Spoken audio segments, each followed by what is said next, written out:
तो शुरुआत करते हैं ईरान और इजराइल से, जहां का युद्ध अपने सबसे घातक दौर में पहुंच गया। दोनों देश पूरी ताकत के साथ हमले कर रहे हैं। ईरान जहां लगातार मिसाइल दाग रहा है, वहीं इजराइल ईरान के सैन्य ठिकानों पर लगातार बम बरसा रहा है। दुनिया के गंभीर संकट में डालने वाले ये जो दोनों देश हैं, इस युद्ध की जड़ की अगर बात की जाए तो माना जा रहा है कि वो ईरान का न्यूक्लियर प्रोग्राम है। आइए समझते हैं इस रिपोर्ट के जरिए।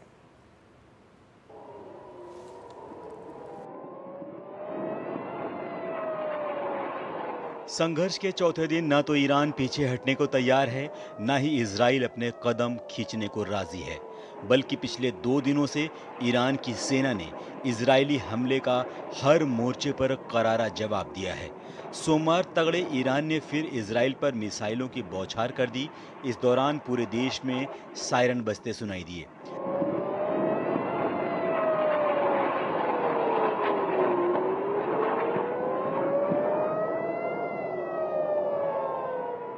सुबह होने से पहले तेल अवीव के आसमान में तेज धमाके सुनाई देते रहे। दरअसल इजरायली डिफेंस सिस्टम भी कई ईरानी मिसाइलों को हवा में ही मार गिराने में कामयाब रहा। प्रशासन ने तेल अवीव से लगे शहर पेटा तिकवा की एक रिहायशी इमारत पर ईरानी मिसाइल गिरने की पुष्टि की, जिसमें इमारत को खासा नुकसान पहुंचा है। इजरायली प्रशासन ने ताज़ा हमलों में 8 और लोगों के मारे जाने की पुष्टि की है। ईरानी हमले में तेल अवीव स्थित अमेरिकी दूतावास को भी नुकसान पहुंचा है, लेकिन हमले में किसी के हताहत होने की खबर नहीं है। इजरायली आपातकाल सेवा के मुताबिक ईरान की ओर से अब तक 370 मिसाइलों और सैकड़ों ड्रोन से हमले किए गए, जिसमें कम से कम 24 लोगों की मौत हो गई, जबकि 500 से ज़्यादा लोग घायल हुए हैं। इस बीच इजरायली रक्षा मंत्री ने तेहरान को चेतावनी देते हुए भारी जवाबी कार्रवाई की बात की। उधर आईडीएफ ने ईरानी एयरस्पेस को पूरी तरह काबू में करने का दावा किया है। इजरायली सेना के मुताबिक पश्चिमी ईरान से लेकर तेहरान तक आसमान पर अब इजरायली एयरफोर्स का नियंत्रण है। आईडीएफ का दावा है कि उसके 50 से ज़्यादा फाइटर जेट्स और एयरक्राफ्ट से ईरान पर हवाई हमले को अंजाम देते हुए 120 से ज़्यादा मिसाइल लॉन्चर्स को नष्ट कर दिया। इजरायली एयरफोर्स ने तेहरान में ईरान की कुद्स फोर्स के मुख्यालय को निशाना बनाया, जिसमें रिवोल्यूशनरी गार्ड्स को भी भारी नुकसान उठाना पड़ा है। गहराते संकट के बीच तेहरान में लोगों ने रोजमर्रा की जरूरतों का सामान इकट्ठा करना शुरू कर दिया है। शहर के कई दुकानों में लोगों का जमावड़ा देखा गया। इस बीच ईरान ने एक नागरिक को इजराइल के लिए जासूसी करने के आरोप में फांसी दे दी। इस्माइल फेकरी को दिसंबर 2023 में गिरफ्तार किया गया था, जिस पर खुफिया एजेंसी मोसाद का सहयोग करने का आरोप लगा था।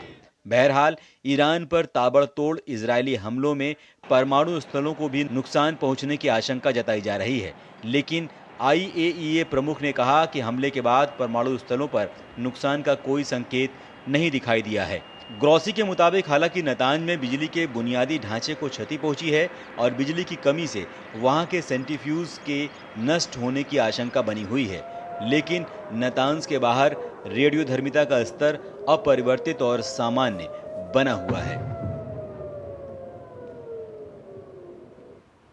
और इसी खबर पर चर्चा करने के लिए बेहद खास मेहमान इस वक्त जुड़ रहे हैं खबर दुनिया की में। आलोक बंसल साहब, निदेशक इंडिया फाउंडेशन। आलोक जी, बहुत बहुत स्वागत है आपका इस खास शो में।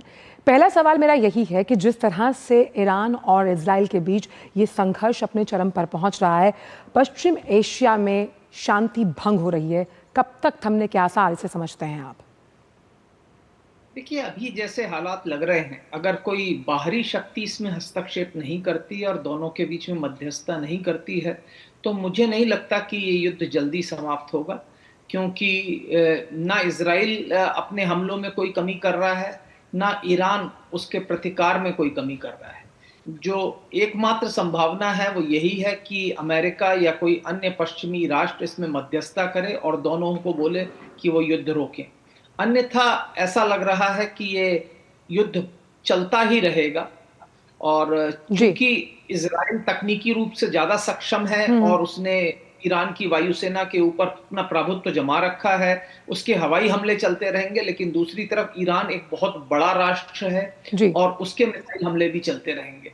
तो इसमें कोई भी हार मानने के लिए आसानी से तैयार नहीं होगा, और इसके लिए दोनों ही पक्षों को किसी न किसी तीसरे की मध्यस्थता की आवश्यकता होगी अगर ये युद्ध विराम होना है। और वही बंसल साहब, खास तौर पर जो ईरान का न्यूक्लियर प्रोग्राम है, वो कितनी बड़ी परेशानी का सबब है? क्योंकि न्यूक्लियर प्रोग्राम की वजह से हमने देखा कि लगातार इस संघर्ष में विस्तारीकरण हुआ है और ये जो न्यूक्लियर प्रोग्राम के नाम पर ब्लैकमेलिंग है कई देशों की, वो कब तक आपको लगता है रुकती हुई नजर आएगी?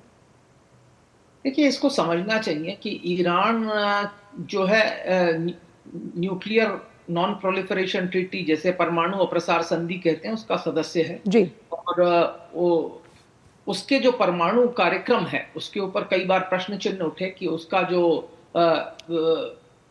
एनरिचमेंट प्रोसेस है वो ज्यादा हो रहा है बजाय इसके कि जो सिविल न्यूक्लियर डील के लिए चाहिए या सिविल प्रोजेक्ट्स के लिए चाहिए।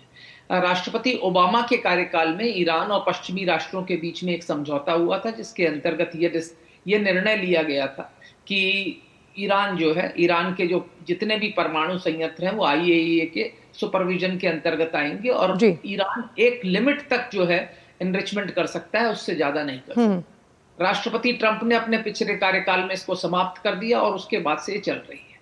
अभी बातचीत चल रही थी जिसमें पुरानी स्थिति लागू होने के लिए तैयार थी, लेकिन अब अमेरिका का कहना है कि ईरान को कुछ भी परमाणु एनरिचमेंट नहीं करना चाहिए।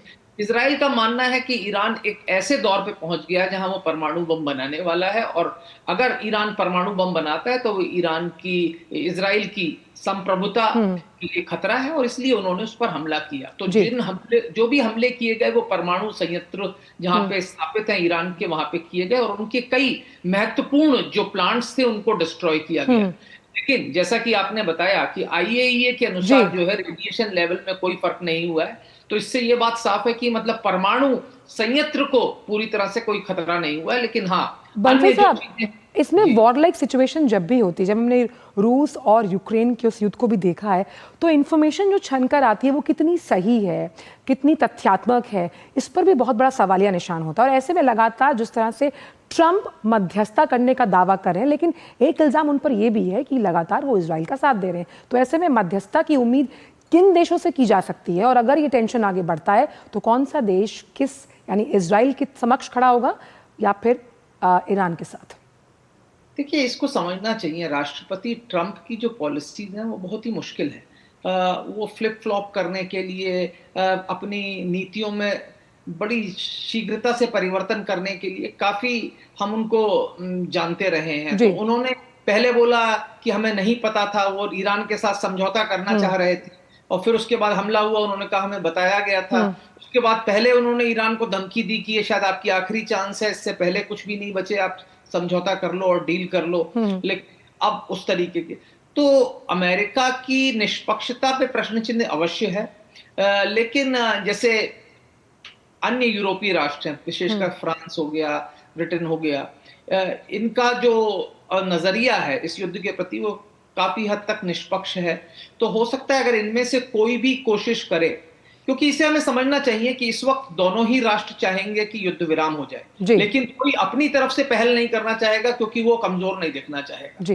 और इसे हमें समझना चाहिए क्योंकि इजराइल, उसने काफी हमले कर लिए हैं और इजराइल ये जानता है कि अगर ये युद्ध लंबा खिंचा तो उसके लिए नुकसानदायक है, क्योंकि इजराइल एक बहुत छोटा राष्ट्र है ईरान के कंपैरिजन में। और अगर ईरान इसी तरीके से परमाणु हथियार करता रहा तो मिसाइल हमले करता रहा तो इजराइल के की जो अर्थव्यवस्था है, इजराइल का जो जनमानस है, उनके ऊपर बहुत क्षति होगी और काफी बड़ी संख्या में जो है नुकसान होने की संभावना। बिल्कुल, आर्थिक और राजनीतिक लिहाज से बहुत नुकसान होगा। दूसरी तरफ ईरान जो है काफी नुकसान सह चुका है और वो भी चाहेगा कि उसकी अर्थव्यवस्था पूरी तरह चौपट हो चुकी है। जिस तरीके का नुकसान ईरान की सेना को हुआ है, ईरान भी चाहेगा कि युद्ध विराम हो जाए, क्योंकि उसके काफी बड़े सैनिक अधिकारी और परमाणु जो वैज्ञानिक थे वो खत्म हो चुके हैं। बिल्कुल, दोनों को एक फिग लीफ चाहिए। बिल्कुल, वक्त एक छोटे से ब्रेक